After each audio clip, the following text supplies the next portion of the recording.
Canada and Mexico will see 25% tariffs. Tariffs on China will go up another 10%. Haley Bickelhop is live in studio with how corn and soybean trade was impacted with the 2018 tariffs and what experts expect this time around. Good evening, Haley.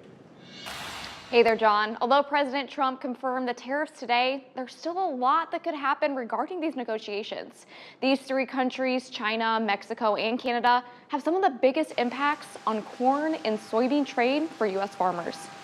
It's hard to predict the future when you think about supply and demand. On the soybean side, it's a triangle of trade between the U.S., Brazil, and China. Brazil is gaining room in the international market. China has the biggest need for the crop. Joanna Calusi works in economics at the University of Illinois. She's originally from Brazil, the world's largest exporter of soybeans. With these tariffs that the American government put, Brazil tends to gain or to get even more space in the international market. And the soybean guys, they should be freaking out. Colin Waters with the Illinois corn growers knows bonds between countries take time to build and break. What we've seen play out in Brazil from the first trade war is that once those trade relationships and the dynamics are changed, it's really hard to bring that back. China imports far less corn than soybeans, but Waters says negotiations after the 2018 tariffs brought a huge surge in demand for U.S. corn. When a deal was reached in the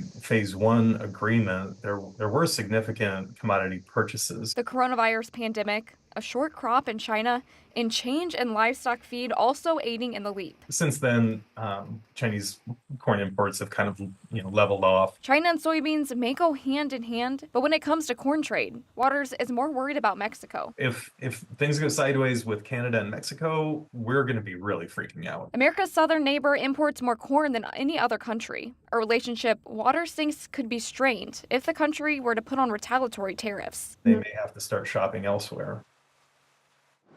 Both Colin and Joanna say although export markets are important since 2018, the U.S. has been using more soybeans in our country for biofuels. They say there could be more opportunities for demand like that in the future. John. All right, Haley, thank you.